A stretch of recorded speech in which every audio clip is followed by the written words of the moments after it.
We're live. Okay, welcome and good evening. This is the City Council Workshop. Today's Monday, January 27th. It is 5:30 p.m. Around the table, we have Councillor Beck, Councillor Mallard, Councillor Trumbull, Councillor Hawes, Councillor Fish, Councillor Dean, Councillor Fournier, Councillor Leonard, myself, Councillor Claire Pelletier, and we're joined by Assistant City Manager Courtney O'Donnell. First item on the agenda is the City Manager Search Update, and I believe we have Don joining us via Zoom. There he is. Hello, everybody. Hello. One moment, we're gonna fix your audio. Hang on, please.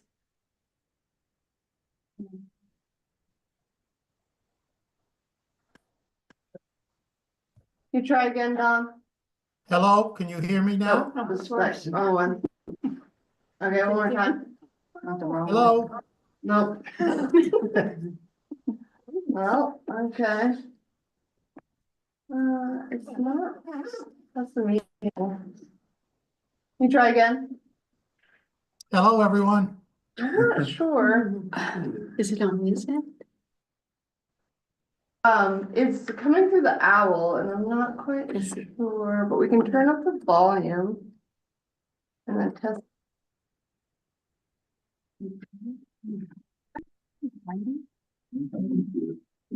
Huh.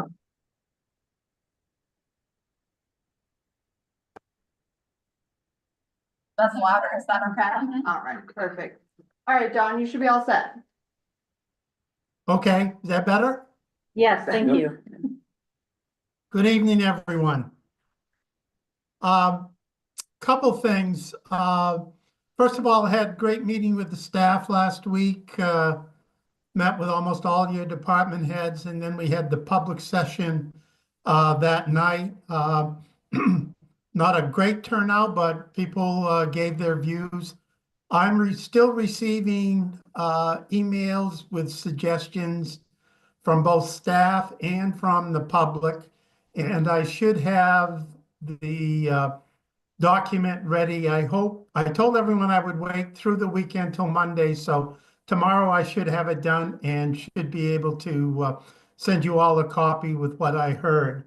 But I thought I'd just briefly go over what I feel were the issues and the comments that I received the most input on in terms of both issues facing Bangor and what they were looking for in a new city manager. And you'll get this list along with the document that I put together. But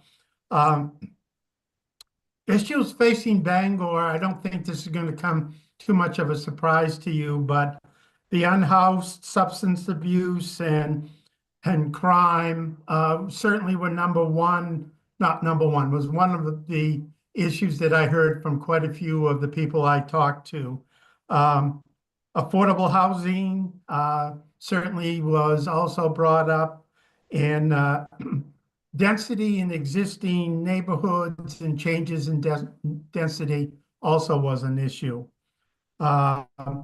The issue of retention and hiring of staff came up as one of the issues that I heard a lot about. Along with that is staffing levels within your organization to meet your existing services and future services. So some concern about having the right staffs and to do that. And we can talk more about that later.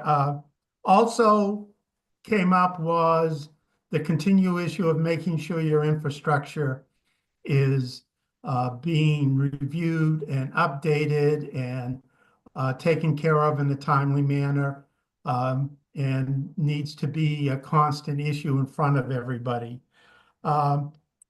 Another issue that came up a lot was long-term planning and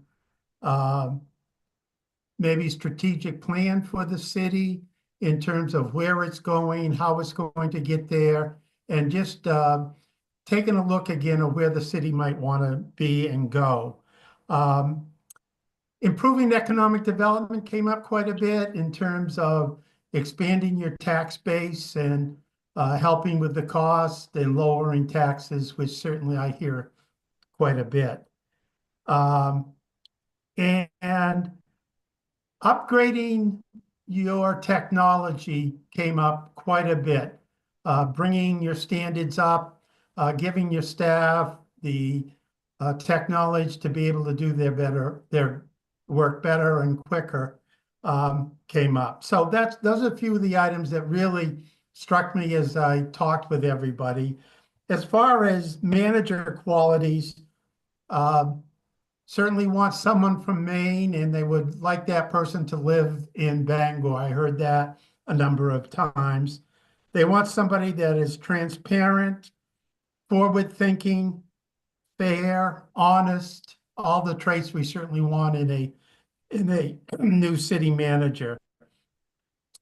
Someone who has financial background and economic development background and municipal experience came up in many of my discussions.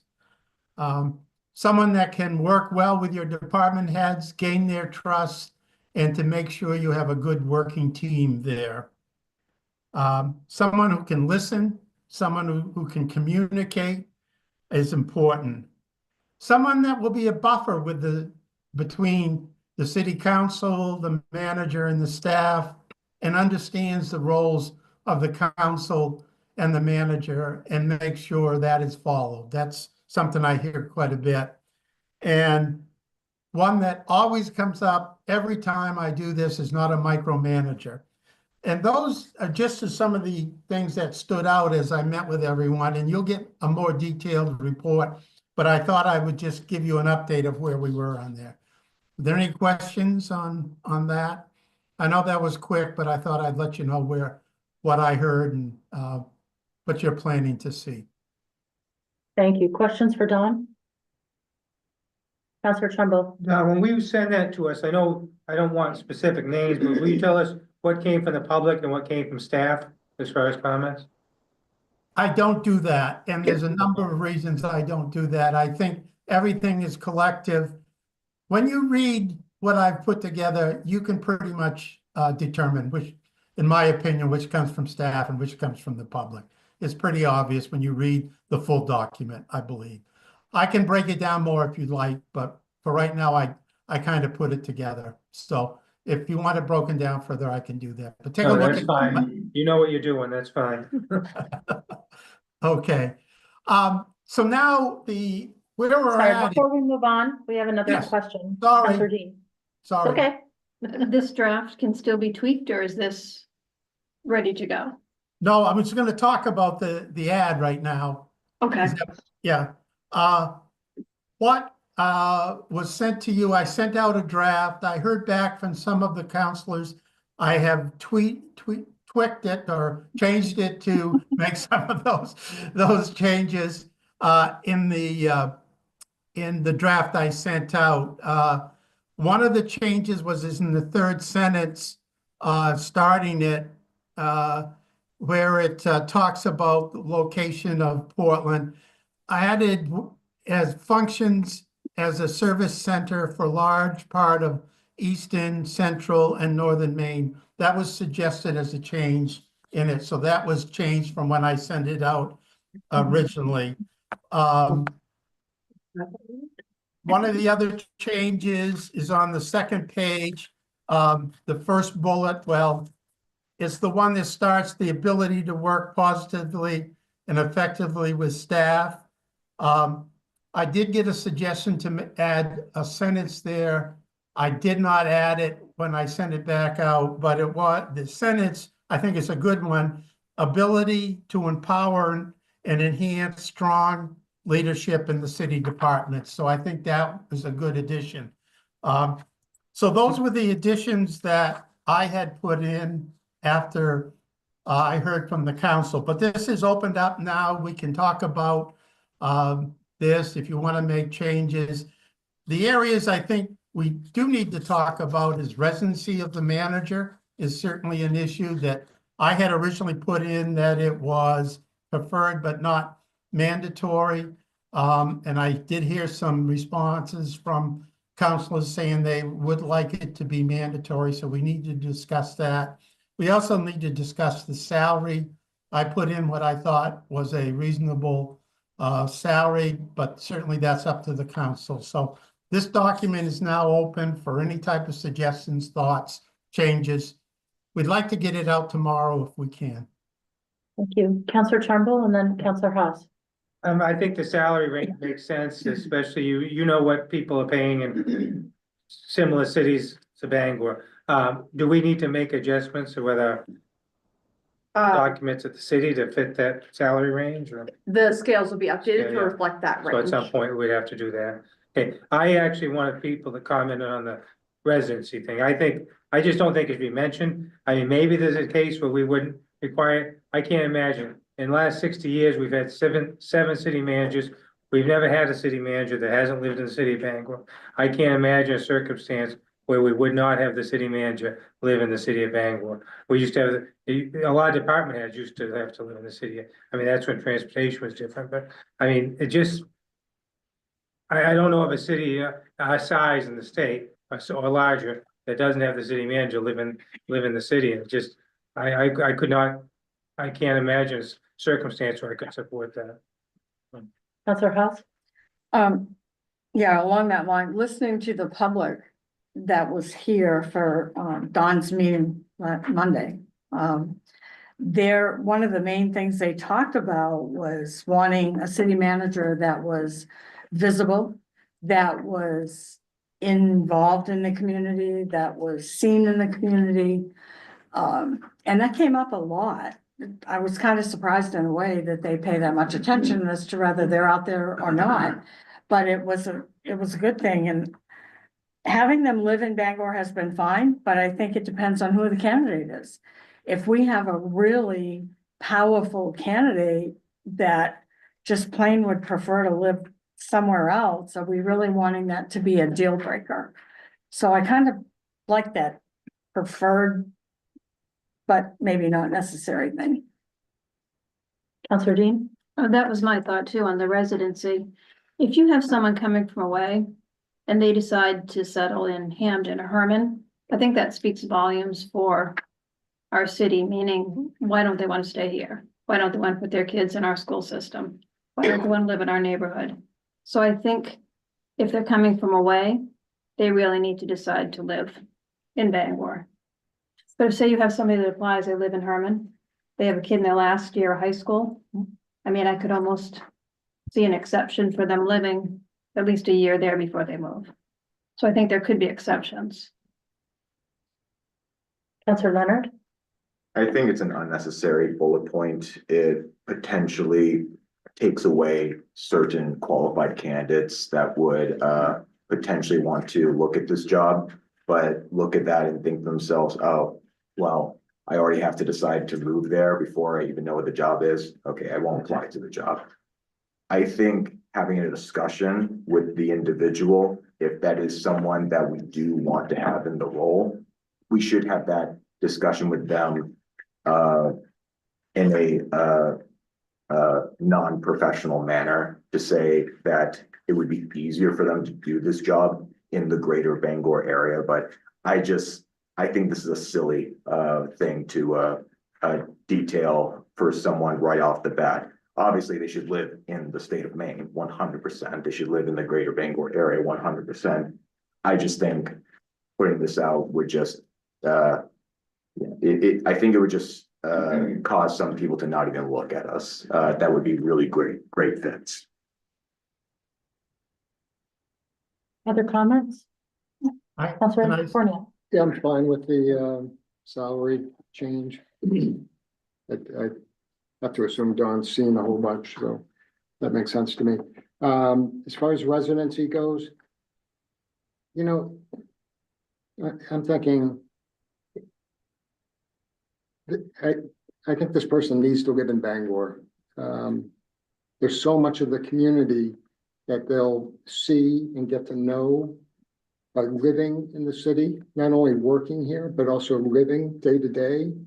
And I think that's important that that person see that. And get to know the community, get to know the neighbors, To me, that's what Bangor is all about. So I'm a strong proponent of having somebody within the city. And there might be exceptions, but to me, they're few and far between. Just to follow up. Hang on, before we go, let's get Counselor Mallor, then we'll go back to Don, and then we'll come back to you, Counselor Trimble.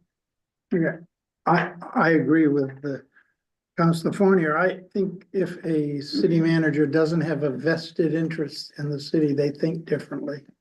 So I like the idea of, that you're not only providing tax information for the out, but you're taking care of yourself. You're considering yourself as one of the people you're serving. And I think vested interest means a lot. Don? Yeah, I just think that if it's going to be mandatory, you need to let candidates know. I just think to either yes or no, or depends, that's hard for candidates. And so I just think to be fair to them, they need to know what the expectation is, so that if the majority of the council feels that the candidate should live in the community, then I think we ought to post it in there. If majority says, well, we certainly want them to, but it won't be mandatory, then leave the wording as is. Certainly, the other part of this is if you're hiring somebody from Massachusetts, I'll just use that, in a contract with them, you have to negotiate a contract, you could make it mandatory that they live in your community if that's important. If that person is in Brewer, then that may be a different question. I think, to be fair to the candidates, that we ought to let them know exactly what's going to be required of them. I think I gave this as an example, and I will just use it. I did South Portland. When they hired their existing manager, we went out first with a mandatory living in South Portland. We did not get a single candidate from Maine. Went through the process, didn't hire anyone. The council then said, well, let's put in the wording that you see in this ad. And we got 7 candidates. We interviewed again, 7 from Maine, and there were 3 that were finalists and 1 was hired. Now that doesn't mean it works. Lewiston wanted them to live in the community. We're finalizing that, and that person knew that they had to live there. So it works both ways, but I just want to lay out the alternatives so everybody understands what I've seen in the marketplace. Thank you, Counselor Trimble, and then Counselor. Well, no, I appreciate that. That was gonna be my question. If there's any places that have done that. I know the South Portland manager is actually from Brewer, so, but, I know, I was just gonna point out, when we hired the Kathy Conlow as city manager, she was in Orono, and she had a year to relocate to Bangor, and she did, it wasn't a problem. So, but I know it's a tight market right now, and so I don't wanna rule anybody out, but I think other than somebody that's right in the area, I just feel strongly that city manager needs to be in Bangor, but I don't want us to not get a good group of applicants either, so. Counselor Beck? I was just gonna say, I like the wording the way it is, just at least it open to the possibility. I'd rather weed out candidates on the other end, get them to come in the door and at least see, because there may be extenuating circumstances why they could not or would not, that would make sense. I don't know what those would be, but, I just wanna hold open the possibility. I'm of the mind that they should live in Bangor. I think when the city manager proposes a budget, it should impact them if it's adopted. I think it's just stakes in the game, but it sounds like it might make a lot of sense for us to keep that open and flexible, at least as we see who the candidates are that we get. So we do need to make a decision tonight so we can post the job. Yes. And what if we added something like strongly preferred or highly preferred? Rather than just preferred. Certainly can do that.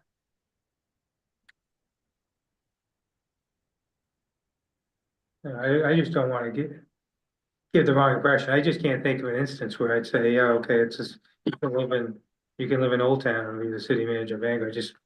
I can't think of one. I agree with you. They have to be in the city. They're making decisions that impact the citizens of Bangor. We talked about, possibility of having to go a second or third round. Maybe we try it with the stronger language of must and see how that turns out. And if we don't get the crop we're looking for, then we can kind of widen the net from there. That's a possibility. What about must be willing to relocate to Bangor? Maybe we don't want to say that they have to live in Bangor. They may think that they have to live in Bangor even to apply. Counselor Leonard? If we're gonna go with like the language here, I'm just. We only have a certain amount of time before, Manager Lori is no longer with us, and so would much rather have a larger pool of people to choose from rather than potentially shrinking that. So if we are gonna keep this language, I personally would just keep it as not change a single thing with it. If we are going to go this route, we can talk to them later about their contract to really strongly recommend that they should be in Bangor in some way. But I think for right now, I want to see as many candidates as possible for this job opening. Counselor Fish? I agree. I strongly feel that a manager should live in Bangor, but I don't want to eliminate an unknown potential ideal candidate with the mandatory language up first, in there first. And, Bangor is a great city, and at least if we can attract maybe an applicant that we might not have otherwise, then we just have to, sell them on the idea that they should live in Bangor. Can I speak? I think if you hire somebody, my opinion is you hire somebody from away, whatever, how far away, they're gonna move to Bangor. That happens almost every time. The issue becomes those, and you may not have anybody, somebody who, like I said, Brewer or Hamden or Herman or so. Doesn't seem like there's any more burning discussion. Does someone want to make a motion? I move we keep the language as is, or does anyone have anything else they want to add for the beyond the salary and the residency portion? No, I'll make a motion to keep the language as is. Second. Motion, there's a second. Does anyone object? I will. Just a question, what if we come down to a preferred candidate?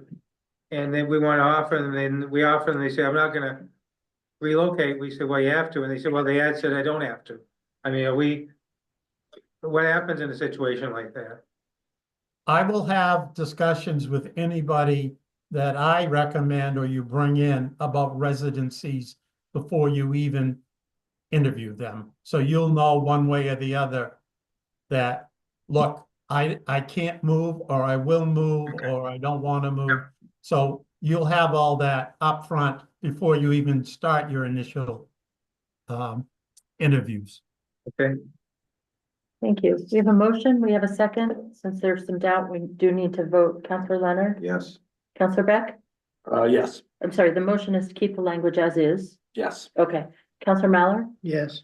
Counselor Trumbull? no, Counselor Haas? Yes. Counselor Fish? Yes. Counselor Dean? No.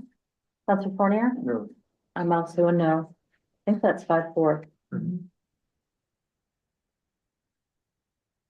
Okay, so motion passes. We're gonna leave the language as is.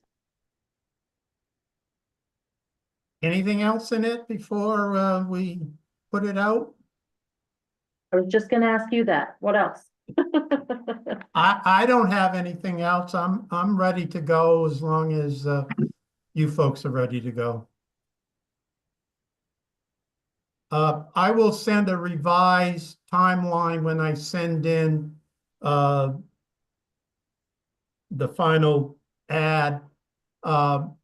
There was some changes, minor changes in dates, and I got an email today from Courtney that we are going to meet, I think, on March 5th, Courtney, to review the applications. And so I will do a revised timeline and send that in for everybody and for the public to have. Other than that, I don't have anything else. Council, do we have anything else for Don? Okay, thank you very much for the update. All right, thank you. By the way, I will send every week, I will send an email to you with how many we've gotten, where, at least how many from Maine, so you will have an update.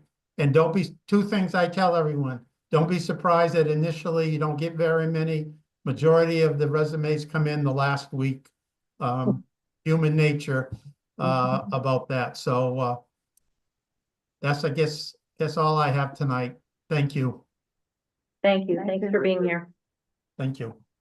Good night. Night. All right, next up on the agenda, we have a resolve reaffirming the commitment to be a welcoming community. This I brought forward as a potential proclamation and then learned that council wanted to have a discussion about it. So it's here as a city council action as opposed to a proclamation. To me, this resolve is in the same way that every year we update our goals and share them with the community. Every year we update our operating policy as a council and share with the community.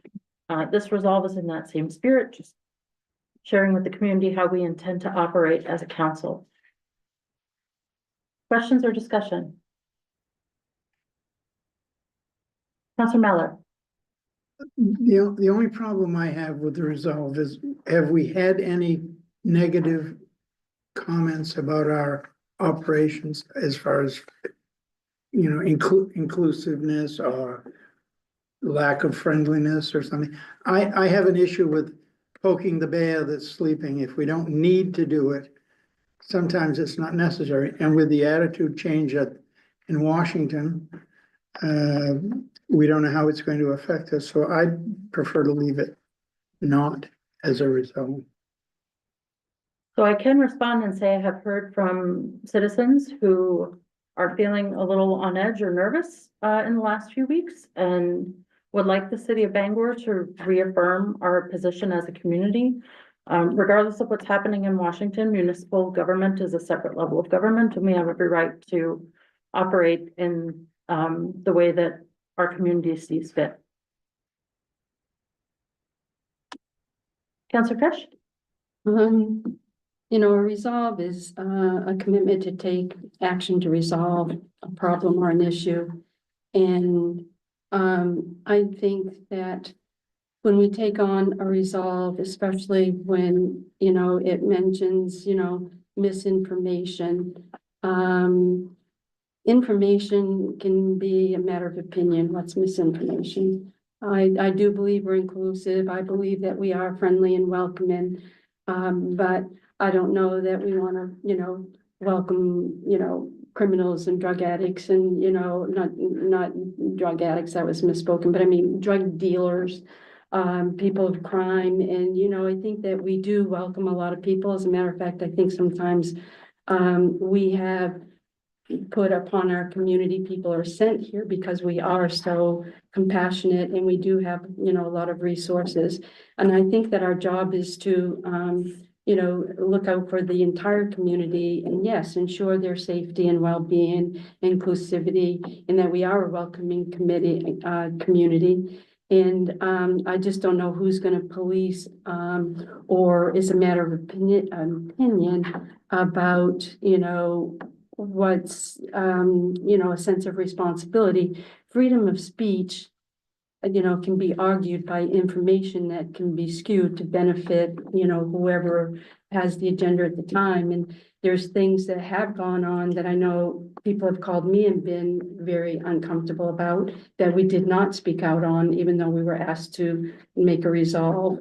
And I just think if we're going to go out of our way to start doing this, we're going to open the door to be asked for a lot of resolves or other resolves. And it can be, you know, freedom of speech and information. I just think a lot of times it can just be misunderstood. And I don't know where it, you know, Bangor is a business. And we gotta run it as a business, and we're here to look at budgets and departments and economic development and the health and welfare of Bangor and all the citizens. And I think when we start getting into putting our opinion about, freedom of speech and what we think is misinformation or not misinformation, that can be an opinion. And I just think I just don't know that it's our job. Counselor Trumbull? Thanks. I think this kind of mirrors what we've got in like a mission statement or some other things that we put forward in the past.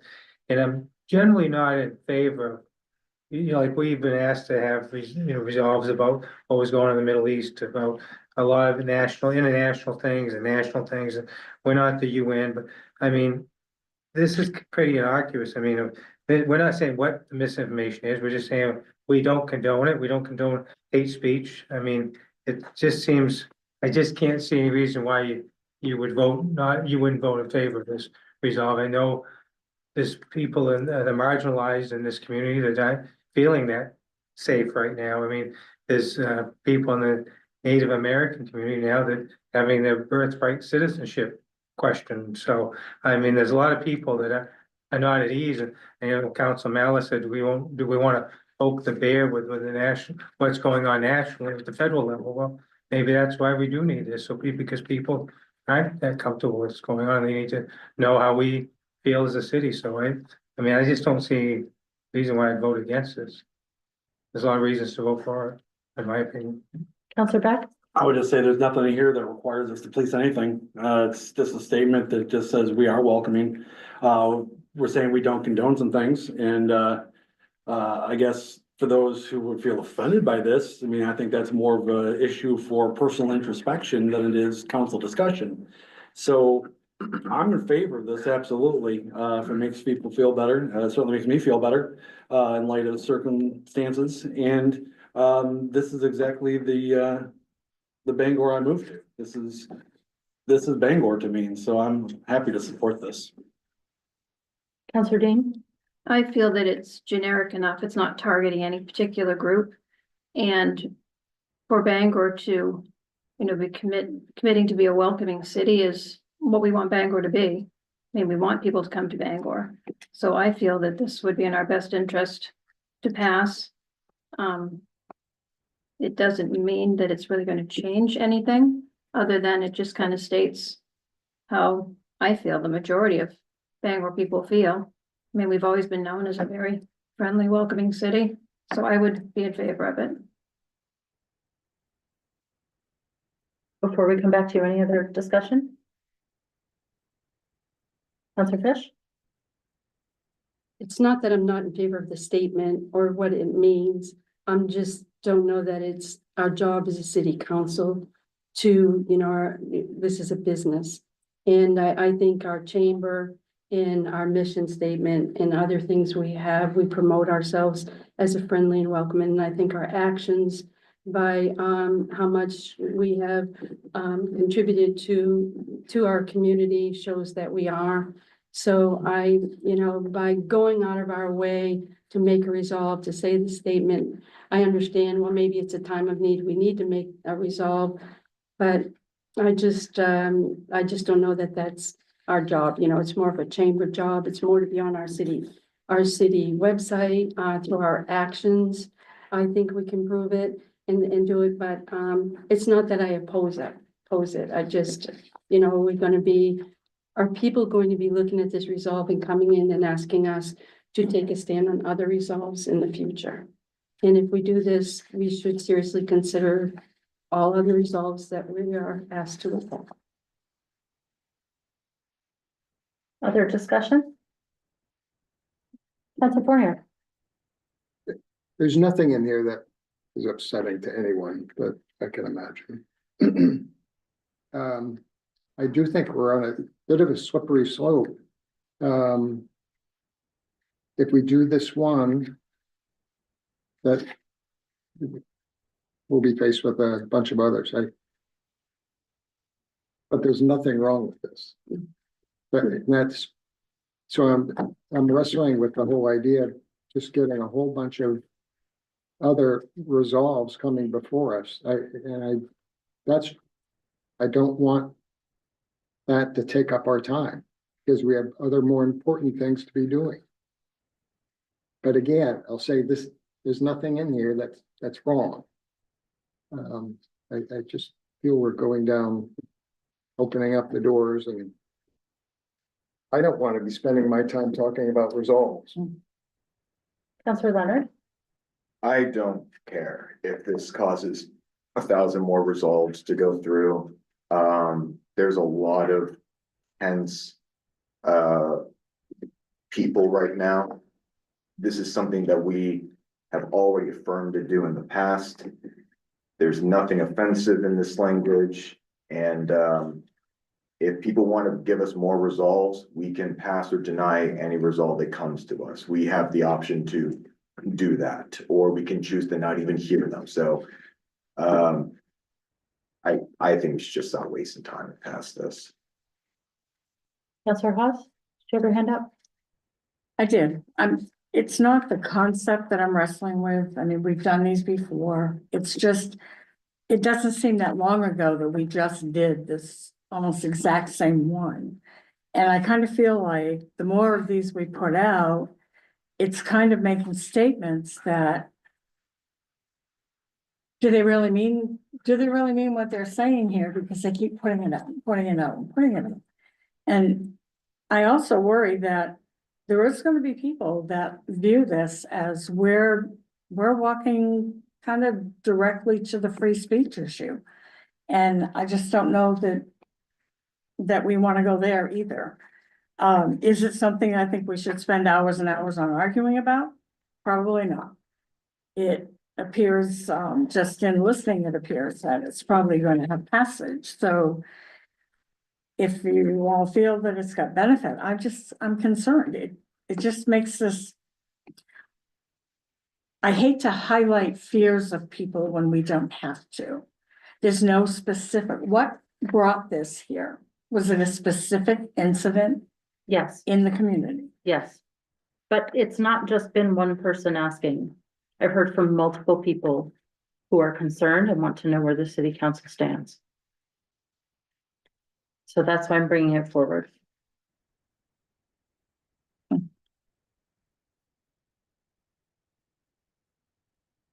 Other discussion? Just a procedure. So what's the plan? Was this something that we wanted to act on at tonight's meeting or some later meeting? What's the plan with this?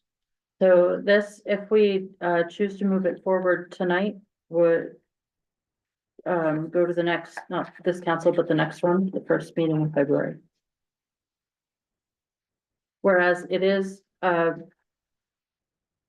resolve, it's not amending an ordinance, it's not allocating funds, it's not changing a law, it's not asking people to take any action. You know, there are provisions in place where we could suspend the rules and adopt it tonight, but that doesn't seem necessary.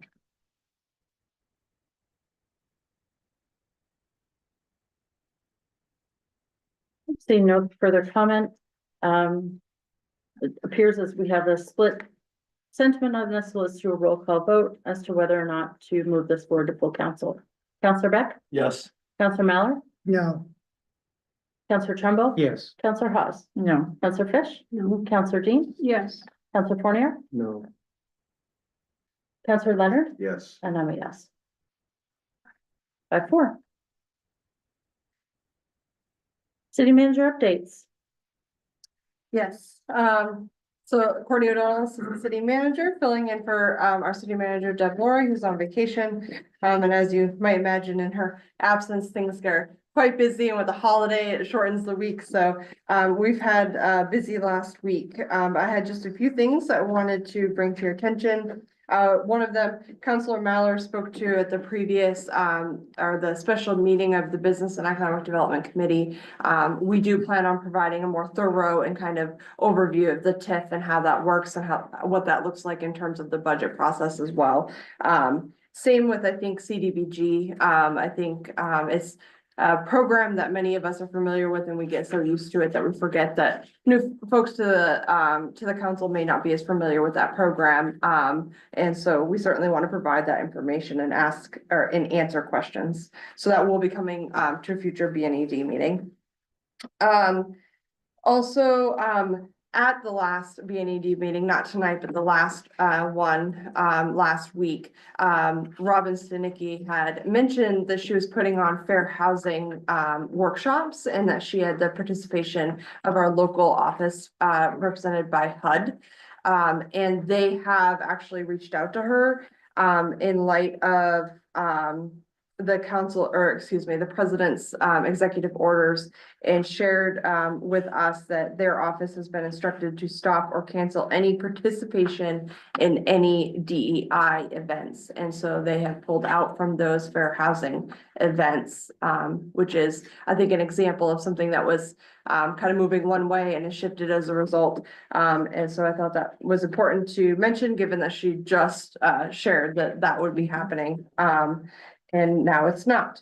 The workshops will still continue, just for the record. It's that HUD will not be participating. Did you have a question or anything? No, okay, just making sure. My question is that fair housing stems from the 1968 Civil Rights Act. It's not part of an executive order. So are they just not going to enforce fair housing rules anymore? We hope that that's not the case. We have reached out for additional clarification. My understanding is that they're just not participating in events that they believe touch on DEI, but to Council Chair Pelletier's point, HUD enforces many laws that do kind of include what could be considered components of DEI. So I would really hope that they wouldn't stop enforcing existing law. But again, we don't really know at this point, but we will reach out for clarification. Thank you. What Councilor Park? was the agenda? Was it titled? It was a workshop on reasonable accommodation and fair housing training and landlord and tenant rights. It was a series of trainings that Robin was working to put on through the community economic development team. In similar spirit as other trainings and things that they have put on in the community. And HUD thought that was DEI related. Mm-hmm. Was there a specific, oh, sorry. Was there a specific item on the agenda? I mean, was there anything specific? Because, you know, with realtors, we have fair housing, I was going through it and I can't think of any reason. Yeah. They, those words I said earlier is that they said our office has been instructed to stop or cancel participation in any DEI event. So my understanding is their interpretation, or the interpretation that was passed to this office from above. We don't, other than that, I couldn't say. Inspector General could look into it. Yeah. I agree. I think it sounds like the definition that's transferred down with the order that says you will not participate in. That's what HUD's gonna go by, what the definition that they were given. Maybe it's not even accurate at this point. I mean, there's a lot of hoops that they're gonna have to go through before this is really done, but I guess I don't blame her if HUD's not gonna participate and help. Yeah, like I We'll said, do what we can and follow the laws that we can. And do the local workshops. That's as helpful. yeah, I think they'll still go on. They just want participation from HUD. It's gonna be a lot of definitions that are gonna have to be laid out. I expect that's gonna come up a lot at the National League. Any other questions? Other than that, just a friendly reminder that we are trying to set tour dates for the MRC facility over in Hamden. I think we're looking at the week of February 17th. And so if you guys can respond to that, we'll certainly get something on the calendar. There is kind of a tight timeline on that. We're trying to move that one along quicker simply because they expect some in construction to occur that will actually prevent access to certain areas. So if we can get in there before that, we'll get a much more a better tour, simply because there'll be more access. Other than that, just a reminder to anyone watching at home that tonight is the start of a 7 p.m. council meeting as opposed to the traditional 7:30. And so we will kick things off a half hour earlier tonight. But that's what I have. Any questions?